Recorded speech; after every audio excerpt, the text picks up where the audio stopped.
Sideways Stories from Wayside School by Louis Sachar. Read with permission from HarperCollins Children's Books.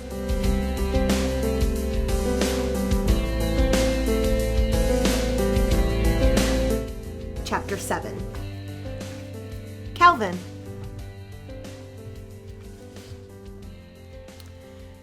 Calvin had a big, round face.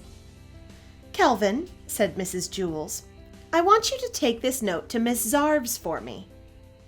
"Miss Zarves?" said Calvin. "Yes, Miss Zarves," said Mrs. Jules. "You know where she is, don't you?" "Yes," said Calvin.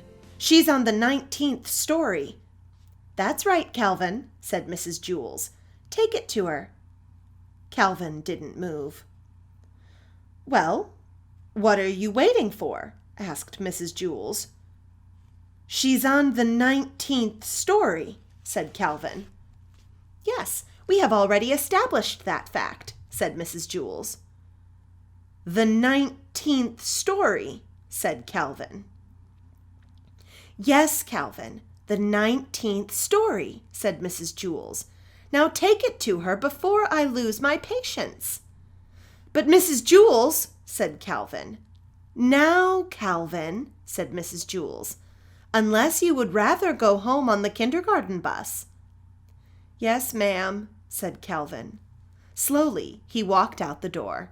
"Ha, ha, ha," said Terence. "Take it to the 19th story." "Give it to Miss Zarves," hooted Myron.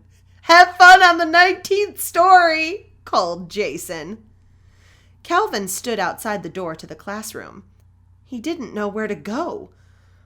As you know, when the builder built Wayside School, he accidentally built it sideways. But he also forgot to build a 19th story. He built the 18th and the 20th, but no 19th. He said he was very sorry. There also was no Miss Zarves. Miss Zarves taught the class on the 19th story. Since there was no 19th story, there was no Miss Zarves.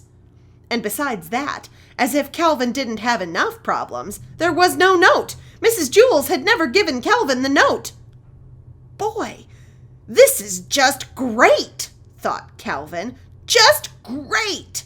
I'm supposed to take a note that I don't have to a teacher who doesn't exist and who teaches on a story that was never built." He didn't know what to do. He walked down to the 18th story, then back up to the 20th, then back down to the 18th, and back up again to the 20th.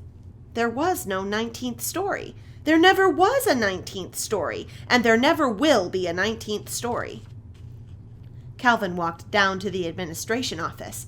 He decided to put the note in Miss Zarves' mailbox. But there wasn't one of those either. That didn't bother Calvin too much, however, since he didn't have a note. He looked out the window and saw Louis, the yard teacher, shooting baskets. "Louis will know what to do," he thought. Calvin went outside. "Hey, Louis," Calvin called. "Hi, Calvin," said Louis. He tossed him the basketball. Calvin dribbled up and took a shot. He missed. Louis tipped it in. "Do you want to play a game?" Louis asked. "I don't have time," said Calvin. "I have to deliver a note to Miss Zarves up on the 19th story." "Then what are you doing all the way down here?" Louis asked. "There is no 19th story," said Calvin. "Then where is Miss Zarves?" asked Calvin. There is no Miss Zarves," said Calvin. "What are you going to do with the note?" asked Louis. "There is no note," said Calvin. "I understand," said Louis. "That's good," said Calvin, "because I sure don't." "It's very simple," said Louis. "You are not supposed to take no notes to no teachers. You already haven't done it."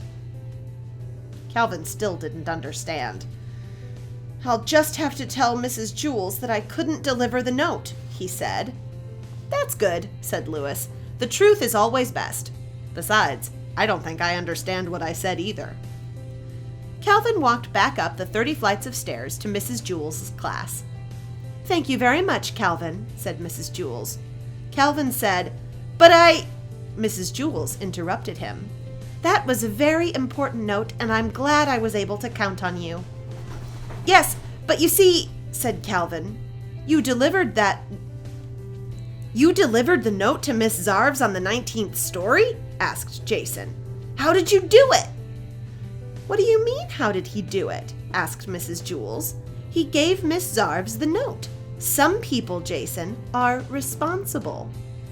"But you see, Mrs. Jewls, the note was very important," said Mrs. Jewls.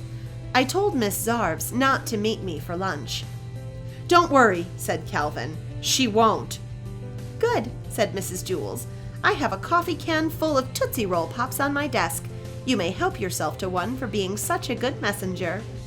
"Thanks," said Calvin. "But really, it was nothing."